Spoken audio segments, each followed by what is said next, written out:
Namaskar learners. Do you know that India has assumed the presidency of G20 in December 2022? It is a proud moment for all of us in India as citizens of this country.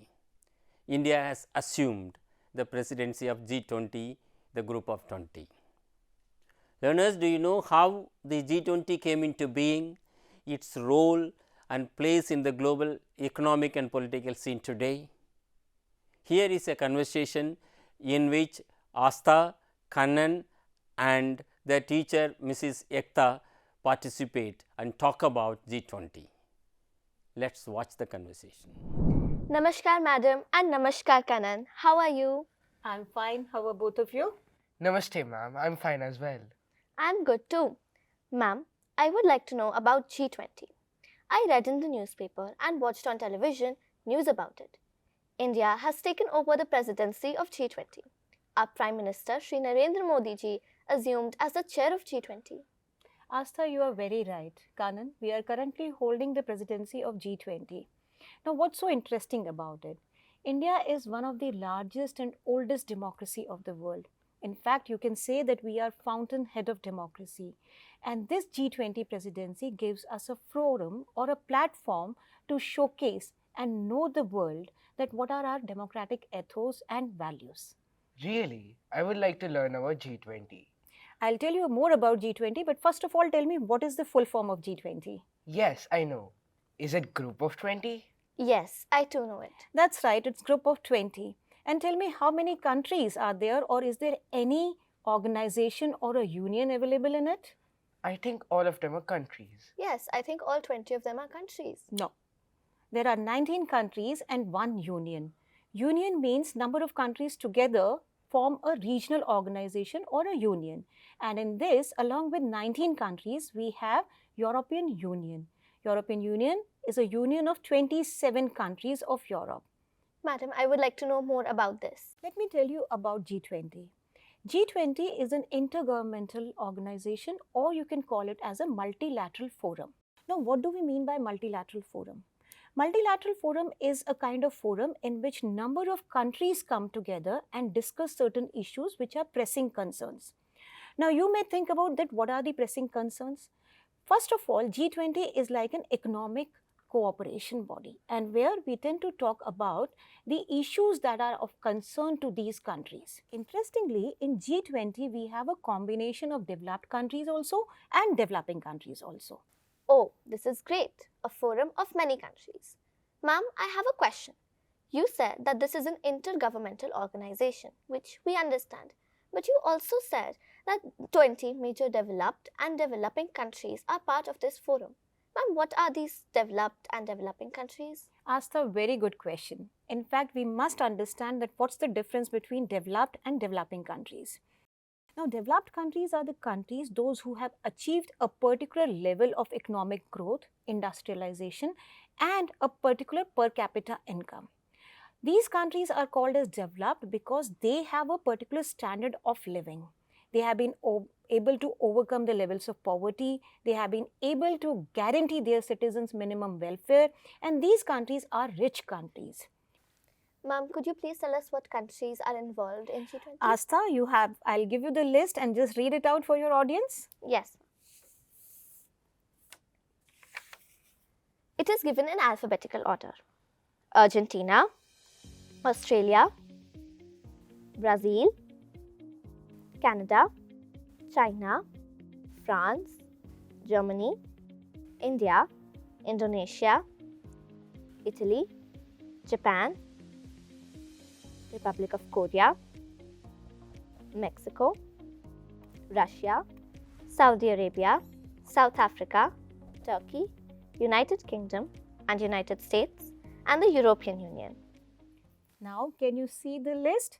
And out of this list, identify that all these countries are belonging to major 6 continents. You can see North America, South America, Asia, Europe, and Africa, and Australia. So these are the continents from where we have large number of countries coming together and forming this union. Kannan, can you tell me which country is there from Africa? Yes, ma'am. Ma'am, it's South Africa. Can you identify it on the map? Ma'am, it's at the southern part of Africa. Absolutely right. Now, Asta, you might be interested in knowing about the beginning of G20 because every forum comes into existence for a reason. So, how did G20 come into existence? In 1999, when the world was facing financial crisis, at that point of time, G20 forum was established. It was representing at that point of time the governors of central banks of these countries and finance ministers. Later on, during the global financial crisis, this forum was enhanced or it was upgraded and it involved head of the states. And since then, this has become a premier forum for economic cooperation between these countries. And they just do not hold themselves or restrict themselves to discussing economic issues. All other issues which are part and parcel of our everyday life become important and significant issues to be discussed at the forum. Yes, ma'am. Thank you very much. It has evolved into a global forum to benefit all. Yes, ma'am. I'm rather excited to learn about G20's transformation. But I would really like to know about the G20 logo. Very interesting because logos, they represent the concept or the ideas behind. If you look at G20 logo, it is capital G and with the numeric 2, and 0 has been replaced by planet Earth, and the Earth is located on a lotus, which is national flower. Under that, it's Bharat written in Hindi, then 2023, the year of presidency, and then India. And below this, you will find one of the greatest philosophy that India has followed since 5,000 years or more, Vasudhaiva Kutumbakam, which means that the entire earth is the family.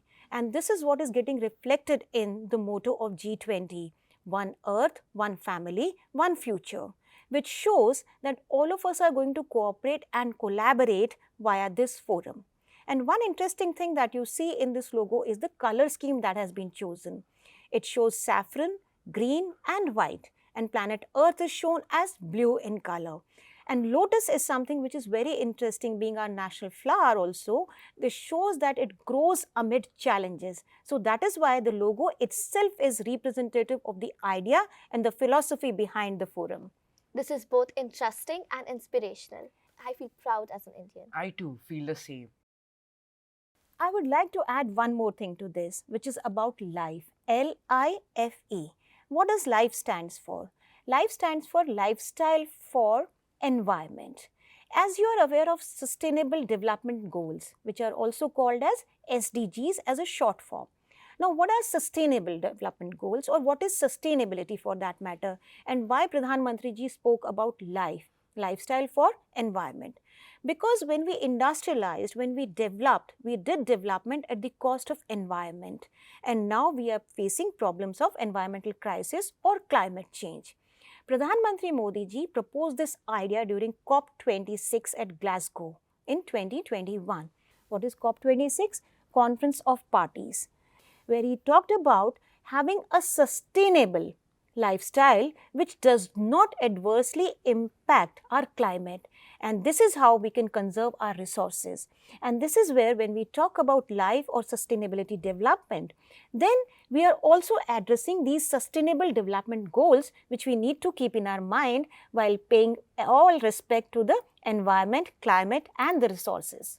Oh, I see. This is much more needed for young people like us. We need to preserve our environment. India has in 2022 celebrated its 75th year of independence. Now we are calling another 25 years until we reach 100 years of independence as Amrit Kal. And in this Amrit Kal, we are going to achieve a large number of goals in which sustainability or sustainable development is one. And if we preserve our environment, if we look at caring for our climate, this is going to be something which is going to pay us in the long run. And young people like you are going to be a part and a great contributor in this journey. I'm excited to see how this is realized. Yes, ma'am. Ma'am, I would also like to know about what kind of activities and events India is organizing as part of G20. Interestingly, Asta, there are going to be 200 meetings and almost 50 cities are going to host these meetings in India. Along with these meetings, you might be interested in what about these meetings or on what themes. There are 32 themes identified around which these meetings will be held.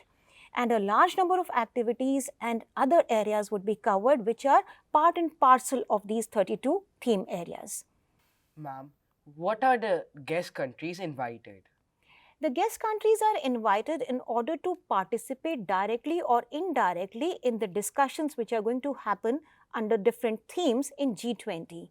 Which are these countries? These countries are also countries which are important economic and political player. Now, one is our neighbor, which is Bangladesh. The rest of the countries are Egypt, Mauritius, Netherlands, Nigeria, Oman, Singapore, Spain, and UAE, that is United Arab Emirates. Bringing the countries together will bring the people to a harmonious life. Kanan, you are very right. Bringing countries together gives us greater scope for cooperation. Along with G20 members, these countries are also going to be part of much of the discussions and negotiations that happen. Along with these countries, there are a number of international organizations which are going to be part of this forum. And these are, I begin by telling you, United Nations, that is UNO, International Monetary Fund, IMF, World Bank, WB, WHO, World Health Organization, WTO, World Trade Organization, ILO, International Labour Organization, FSB, Financial Stability Board, OECD, which stands for Organization for Economic Cooperation and Development, and many more regional organizations such as ADB, that is Asian Development Bank. Thank you, ma'am, for making us understand aware of the G20 and how India's presidency helps our country and its people as well as other countries. To conclude, I would give you one more point. This G20 is very significant, unique and distinct for India. Why is it so? Because we are going to promote cooperation and collaboration between nations, number one. Number two, we are going to make it basically people's G20. We are going to take it more closer to the people. By announcing a large number of Jan Bhagidari activities, we are going to take these to the people, to the public, and we'll make it more egalitarian, more inclusive, more democratic, and more representative in nature. Thank you, ma'am. Thank you, madam. Both of you are welcome. Learners, how was the conversation on G20? Hope you liked it. Have you also learnt about G20 through this conversation? Learners, here are some tasks for you. Why was G20 created? Who from the member countries participated in the beginning of G20? Learners, there is a logo for G20. What does the G20 logo convey? Here is an interesting question for you. Write a letter to a student like you in one of the G20 countries describing about our country, your city, your village or town, and how people are there, and festivals, clothes and so on. Still more an interesting task for you. Write a letter to the Honorable Prime Minister of India suggesting him ideas and activities for school students in the G20 countries.